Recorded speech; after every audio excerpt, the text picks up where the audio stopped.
Naj pa zanima nekaj v zdravilnih rastlinah. Ravno tukaj imam pripravljene različne čaje in druge zdravilne rastline. In prva rastlina tukaj je lipa. Tole pri lipi poberemo, posušimo in iz tega naredimo čaj. Jaz imam zelo rada lipov čaj. Ja. Dobar je. Zakaj pa je lipov čaj zdravilen?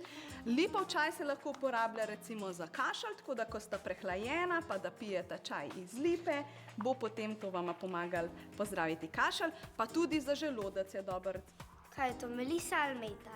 Tale rastlina je melisa, se pa meliso lahko uporablja za pomirjanje, tako da če sta kdaj živčna, lahko pijeta čaj iz melise, pa tudi za herpes se lahko neko tako pripravek pripravi. Takole izgledajo suhi listi melise, drugače kot tista sveža rastlina, ki si jo prej imela, ima pa malo tako po limoni vonj. Bezeg pa poznam. Mi ga večkrat nabiramo. Super.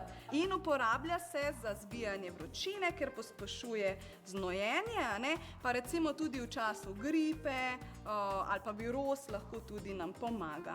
Tole je pa kamilica, ki jo pa lahko uporabljamo za različne zadeve in sicer dobra je za kožo, recimo če nas piči kakšna žuželka ali pa če imamo kakšno rano. No, tebi bom dala kamilico, da poskusiš kamilico. Mara, tebi pa dam bezeg, ko da probaš bezeg. Dobar je. Tak, je ful močan, ja. Kaj pa so to, eterična olja? Ja, eterična olja dobimo iz različnih delov rastlin. Lahko so to listi, lahko so cvetovi, podobno kot za čaje. To diši.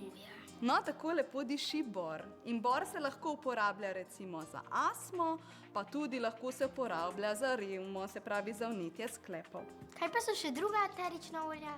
Tole je olje limonske trave.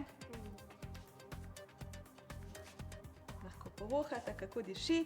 Podobno kot kakšni citrusi, kot kakšna limona, ne? Takole izgleda limonska trava v živo in se uporablja recimo proti stresu. Tole je pa meta. Iz mete dobimo tudi mentol. Poznate mentolove bombone, pa pasto, a ne?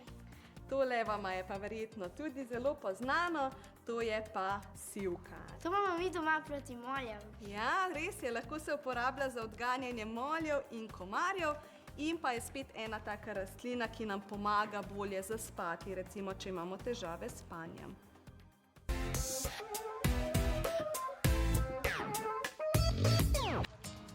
A so v vašem vrtu še kakšne zanimive zdravilne rastline? Prva rastlina, ki je v tem delu vrta, ki mu rečemo skanjak, je netresk in ta ima ime zaradi tega, ker so včasih verjeli, da če bo rastlina rasla na strehi hiš slamnatih, da v hišo ne bo udarila strela. Se pa rastlini reče tudi ušesnik, to pa zaradi tega, ker je rastlina zdravilna za naša ušesa. Tako da, če boste kdaj imela vnetje ušes, nam lahko to pomaga pozdraviti vnetje, ne? Drugače pa se ta rastlina uporablja tudi lahko na tak način, podoben kot aloe vera. A veste, kako se aloe vera lahko uporablja? Imam se tu neki list raztrga, pa se da sok na kožo ali nekaj takega. Ja, tako. V bistvu ti sok se uporablja, recimo, če imamo kakšno opeklino, a ne? Tako da tudi netresk ima tako tekočino v listih in to lahko pomaga pri opeklinah. A poznate mogoče tole rastlino? Po mojem je vrba. Ja, res je, to je vrba in vrba je tudi zdravilna rastlina.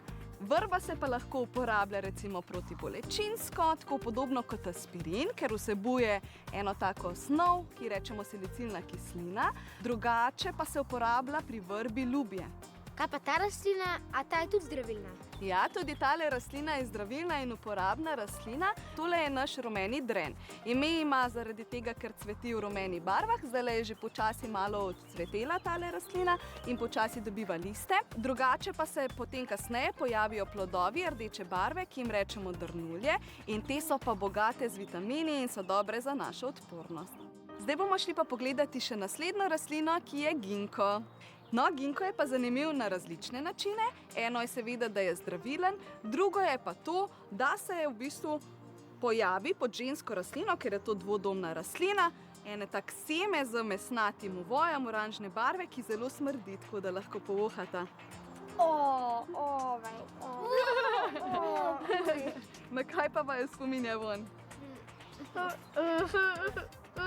Zelo smrdi. Zdravilanje za spomin, za demenco recimo, pa če se hočete video pripraviti na kakšen test ali pa govorni nastop, vama lahko to pomaga, a ne pijete čaj iz ginka, pa si zapomnite.